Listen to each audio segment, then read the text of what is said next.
Hey everyone, Token Dave over here, the dorky token black guy who's just trying to get by, and welcome to another edition of The Lowdown.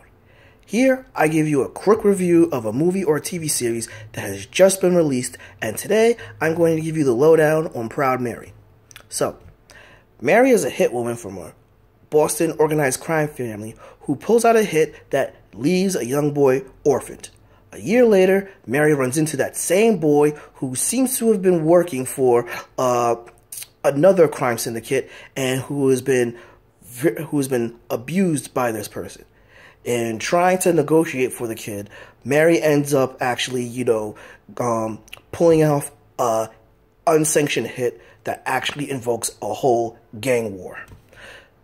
Wow, I just put more effort into explaining the plot of this than everyone did making this movie. Alright, before I get ahead of myself, let me state some good things that happen in this movie. There's actually a torture sequence which was pretty cool. I gotta give it that. And takes place in Boston, one of my favorite cities. Yay! Oh, and Danny Glover and Neil McDonough are in here. Cool. Alright, that's it for the good stuff. Alright, oh boy. Let me dig into this. Alright, first and foremost, Taraji P. Henson is a really decent actress in all actuality. I personally feel that, her talent on Empire is probably what's really carrying that show. Number one. Number two, her performance on Hidden Figures was amazeballs. And to top it off, if anybody remembers, she was actually one of the great shining spots of the TV series Person of Interest. Here, yeah, she's not given much to work with. First off, she doesn't come off like a very competent hit person. Now, it's not saying that, her weapons handling or her hand-to-hand combat skills or choreography in this movie was terrible. It wasn't. It was just that, when you're an assassin or when you're off to bump somebody off, unless you're actually leaving a message, which we're not given, if she's supposed to leave a message or not.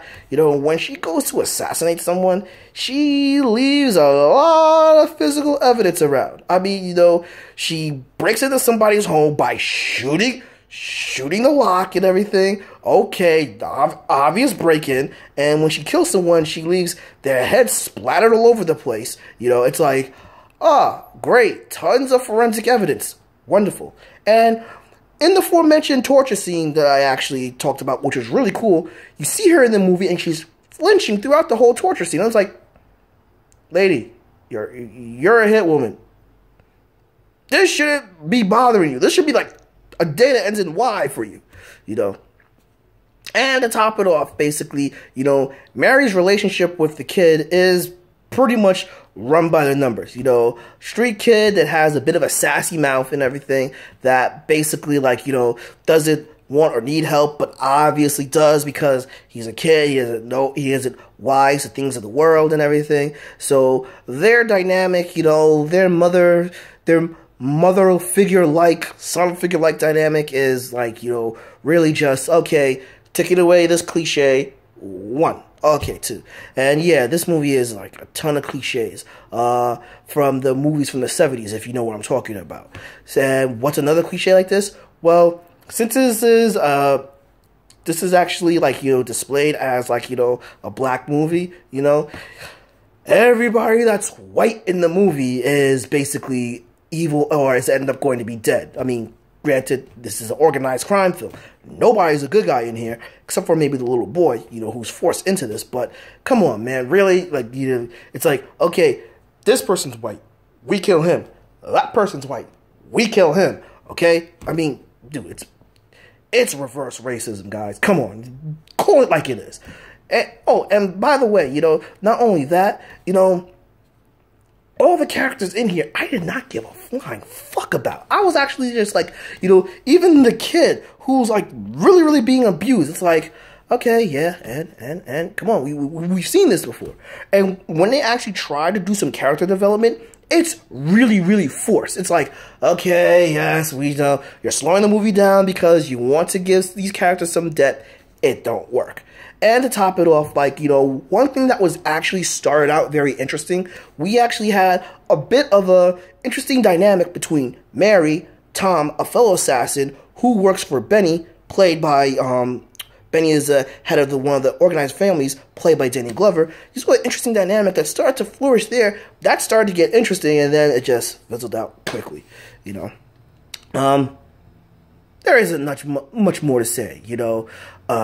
Uninspired story, uninspired script, uninspired, like, you know, performances. Well, not uninspired, but, like, everyone's talent was really wasted. Oh, and by the way, anybody that worked on this movie, you guys owe Neil McDonough a huge favor, because, good Lord, those 3 scenes he was in, less than a minute, come on. He has more talent in that than most of the people behind the camera there, all right?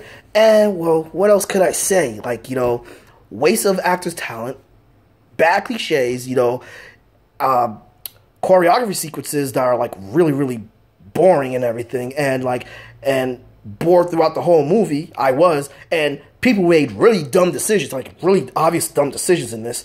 Guys, Proud Mary's whack. This is whack. Wow. You know, this movie, I saw the trailer during the summer, and when it got pushed to January, I knew it was going to be bad, but I didn't think it was this bad. You know, only see this if you're doing the Help a Brother Sister Out solidarity. Jeez, 40 years later, and we're still doing blaxploitation movies to help a brother sister out. Agree? Disagree? Drop me a comment below. Give me a like. Follow me on Facebook at Token Dave, or on Twitter at TokenDave80. Subscribe, and ring that bell so you know when a new video loads. But until then, this has been Token Dave, the dorky token black guy who's just trying to get by, and I'll catch you guys later.